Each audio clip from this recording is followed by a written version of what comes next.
Welcome to Digital Path Academy আৰু আজি আমি ডিসকাস কৰিম এডি সিল্ক ৱাৰ্মৰ ওপৰত আৰু আমি চাম কেনেকৈ নলবাৰী এটা সিগনিফিকেন্ট প্ৰগ্ৰেছ কৰি আছে এডি সিল্ক ৱাৰ্মিঙৰ প্ৰডাকশ্যনৰ ক্ষেত্ৰত আৰু আমি যদি চাওঁ এডি সিল্ক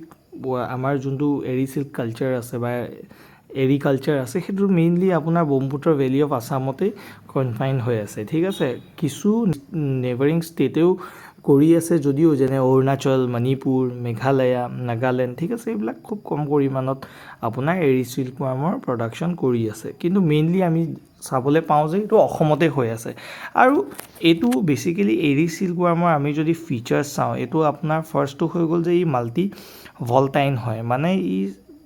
বছৰেকত 4 বা 5 বাৰলৈকে হেচ কৰিব পাৰে বা ৰিয়াৰ কৰিব পাৰি ঠিক আছে আৰু তাৰ উপৰিও চাওঁ যে ইয়াৰ আপোনাৰ কিছুমান সিগনিফিকেন্ট ফিচাৰ হৈ গ'ল যেনেকৈ এতিয়া নতুন এটা আমাৰ মানে বেচিকেলি প্ৰচেছ ওলাইছে য'ত বেচিকেলি এইটো নন ভাইলেণ্ট সিল্ক প্ৰডাকশ্যন বুলি কয় য'ত আপোনাৰ সিল্ক ৱাৰ্মটো মাৰি নেপেলায় নমৰাকেই বেচিকেলি আপোনাৰ এক্সট্ৰেক্ট কৰা হয় সিল্কটো তাৰ পৰা ঠিক আছে আৰু আমি চাওঁ ই ৱাইড ৰেঞ্জ অফ ক্লাইমেট কণ্ডিশ্যনত একচুৱেলি ৰিয়াৰ কৰিব পাৰি এডি সিল্ক ৱাৰ্মটো আৰু ইয়াৰ ডেফিনেটলি ইকনমিক ইম্পৰ্টেঞ্চো বহুত আছে য'ত আমাৰ লাইভলিহুড অপৰচুনিটিজ বঢ়াই দিয়ে য'ত আমি চাওঁ বিশেষকৈ এমপ্লয়মেণ্ট অপৰচুনিটিজ জেনেৰেট কৰে বিশেষকৈ আমাৰ যোনখিনি মানুহ ৰুৰেলত থাকে আৰু তাৰ উপৰিও আমি চাওঁ ৰুৰেল ৱমেনখিনি ঠিক আছে তো ৱমেন এম্পাৱাৰমেণ্টত এটা বহুত ডাঙৰ ৰোল প্লে কৰি আছে য' যেনেকৈ ইকনমিক ইম্পৰ্টেঞ্চত আমি চালোঁ কি ইকনমিক ইম্পৰ্টেঞ্চত আপোনালোকে দেখিব পায় যে ইয়াত ৰুৰেল এমপ্লয়মেণ্ট বেচিকেলি জেনেৰেট হৈ আছে হয়নে আৰু আমি চাওঁ ইয়াত এক্সপৰ্ট পটেঞ্চিয়েলো বহুত আছে কাৰণ ইয়াত ইণ্টাৰনেশ্যনেল মাৰ্কেটতে হওক বা ডমেষ্টিক মাৰ্কেটত দুইটাতে খুব ডিমাণ্ড আছে আমাৰ এডি সিল্ক ৱাৰ্মৰ ঠিক আছে আৰু আমি দেখিব পাওঁ যে ইয়াত কিন্তু আমি যদি এডি সিল্ক ৱাৰ্ম কৰোঁ আমাৰ ছইলৰ যোনটো ফাৰ্টিলিটি সেইটোও ভাল হৈ ইম্প্ৰুভ হৈ যায় ছইলো ফাৰ্টাইল হৈ থাকে ঠিক আছে এডি সিল্ক ৱাৰ্ম কৰিলে একচুৱেলি আৰু নেক্সট আমি চাওঁ আপোনালোকে যদি চাওক যেতিয়া কি হৈছে এমপ্লয়মেণ্ট জেনেৰেট হৈছে প্লাছ আমি দেখিছোঁ এক্সপৰ্ট হৈছে তেতিয়া কি হ'ব আমাৰ ডেফিনেটলি জিডিপিত কণ্ট্ৰিবিউশ্যন বাঢ়িব ঠিক আছে আৰু এডি সিল্ক ৱাৰ্মে কণ্ট্ৰিবিউট কৰি আছে আজিৰ তাৰিখত জিডিপি গ্ৰ'থত ঠিক আছে এটা ছিগনিফিকেণ্ট নম্বৰ অফ আমাৰ জিডিপিত আমাৰ এডি সিল্ক ৱাৰ্মে কণ্ট্ৰিবিউট কৰি আছে কিন্তু তাৰ উপৰিও কিছুমান চেলেঞ্জেছ আমাৰ এডি সিল্ক ৱাৰ্মৰ লৈ কেনে আছে যদি আমাৰ ফাৰ্মাৰ্ছবিলাকক চাই খেতিয়কবিলাকে যেতিয়া তেওঁলোকে প্ৰডাকশ্যনত লাগি আছে তো সেইটোত কিছুমান প্ৰব্লেম পাই আছে যেনেকৈ প্ৰডাক্টিভিটিটো খুবেই কম ঠিক আছে যদি আপুনি বেলেগ ভেৰাইটি অফ আমাৰ সিল্ক চাই তাৰ ভিতৰত আমি চাওঁ এডিটো কিন্তু খুব কম হয় প্ৰডাক্টিভিটি আৰু আপোনালোকে এইখিনিতে মোক কমেণ্ট কৰি কওক যে আমাৰ অসমত কেইটা টাইপৰ আমাৰ সিল্ক আছে ঠিক আছে কেইটা টাইপৰ আছে এডিটোতো এতিয়া ডিছকাছ কৰিছোঁ আপোনালোকে কমেণ্ট কৰি কওক মই যাৰ আনচাৰটো কাৰেক্ট হয় সেইটো পিন কৰি কেনে লাভ ৰিয়েক্ট কৰি কেনে থৈ দিম ঠিক আছে আৰু আমি দেখিলোঁ মাৰ্কেট খুব ফ্লাকচুৱেট হয় তো এইটো এটা ডাঙৰ চেলেঞ্জ হয় আমি দেখি পাইছোঁ যে ইয়াত প্ৰাইজৰ আমাৰ যোনটো দাম হয় দাম খুব ফ্লাকচুৱেট কৰে আৰু এইটোৱে ফাৰ্মাৰ্ছৰ ইনকামক বেচিকেলি এফেক্ট কৰি আছে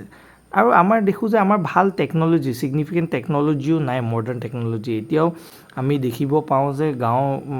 য'ত আমাৰ প্ৰডাকশ্যন চলি আছে ট্ৰেডিশ্যনেল প্ৰেক্টিছবিলাক দিয়ে আমাৰ মোষ্টলি কি কৰি আছে এক্সট্ৰেক্ট কৰি আছে আৰু প্ৰডাকশ্যন কৰি আছে তো এইটো এটা ৰিজন হয় আৰু তাৰ উপৰিও আমি যদি চাওঁ যে ডেফিনেটলি ফাইনেন্সিয়েল এছিষ্টেণ্ট তো সেইটো আমাৰ এটা ডাঙৰ চেলেঞ্জ হয় তো গভৰ্ণমেণ্টে কিছুমান ইনিচিয়েটিভ লৈ আছে এইবিলাক চেলেঞ্জেছ টেকেল কৰিবলৈ যেনেকৈ এতিয়া ফাইনেন্সিয়েল এছিষ্টেঞ্চ দিছে ঠিক আছে ছাবচিডি দি আছে গভৰ্ণমেণ্টে যেনেকৈ আমি চাওঁ হেণ্ডলুমৰ কাৰণে এটা পালা স্কিম উলিয়াইছিলে গভৰ্ণমেণ্টে ঠিক আছে তাৰ উপৰি আমি দেখিছোঁ ইনফ্ৰাষ্ট্ৰাকচাৰ ডেভেলপমেণ্ট কৰিবলৈ লাগি আছে ইনফেক্ট গভৰ্ণমেণ্টে এতিয়া আমি দেখিব পাইছোঁ যে এই হেণ্ডলুমৰ কাৰণে যাতে মানে মানুহখিনিয়ে ভালকৈ কৰিব পাৰে ঠিক আছে অকল এডি সিল্ক বুলি নহয় কেইবাটা জেগাতো আজিকালি দেখিছোঁ ইনষ্টিটিউটবিলাকতো কি কৰিছে আউটচ'ৰ্চ কৰিছে যে তাতে ট্ৰেইনিং দিয়ক হয়নে মানুহবিলাকক আৰু মেইনলি হৈ গ'ল মাৰ্কেট প্ৰমোশ্যনটো আমাৰ প্ৰডাকশ্যনটো হৈ আছে কিন্তু বহুত জেগাত আমি দেখিব পাওঁ যে তেওঁলোকে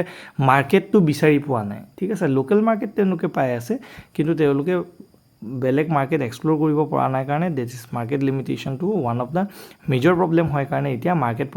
প্ৰমোশ্যনতো একচুৱেলি গভৰ্ণমেণ্টে এটা ইনিচিয়েটিভ লৈছে আৰু ৰিচাৰ্চ এণ্ড ডেভেলপমেণ্ট ডেফিনেটলি গভৰ্ণমেণ্টে এতিয়া নতুনকৈ কি কৰিছে ছাপৰ্ট কৰিছে বেচিকেলি কেনেকৈ আমাৰ ৰিচাৰ্চ এণ্ড ডেভেলপমেণ্ট কৰি কেনে এডি সিল্ক ৱাৰ্মটো প্ৰডিউচ কৰিব পাৰি আৰু ভাল কোৱালিটি আমি কৰিব পাৰোঁ নাও কনক্লুজন এইটোৱে হ'ব যে এডি সিল্ক ৱাৰ্ম আমি গম পাইছোঁ কি কৰিছে আমি অলৰেডি চালোঁ কেনেকৈ নন ভাইলেণ্ট টেকনিক আছে বেচিকেলি এক্সট্ৰেক্ট কৰাটো চিল্কটো তো এইটো এটা definitely sustainable and eco' friendly livelihood হ'ব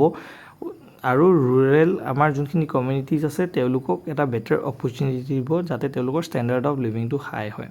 ঠিক আছে আৰু উইথ আমি যদি চাওঁ এপ্ৰপ্ৰিয়েট গভৰ্ণমেণ্ট ছাপৰ্ট হয় আমাৰ মাৰ্কেটো বহুত ডেভেলপ হ'ব মাৰ্কেট ডেভেলপমেণ্ট হ'লে আমি দেখোঁ যে আমাৰ ইণ্ডিয়ান ইকনমিটো ই বহুত বেছি ছিগনিফিকেণ্টলি কণ্ট্ৰিবিউট কৰিব ঠিক আছে তো আজি এইটোৱে আমাৰ টপিক আছিলে এৰি চিল্ক ৱাৰ্মৰ ওপৰত আপোনালোকে ডেফিনেটলি কমেণ্ট কৰিব কোনকেইটা কি টাইপৰ আমাৰ ইয়াত চিল্ক ৱাৰ্ম পায় ঠিক আছে আজিলৈ এইখিনিতেই মই বিদায় লৈছোঁ থেংক ইউ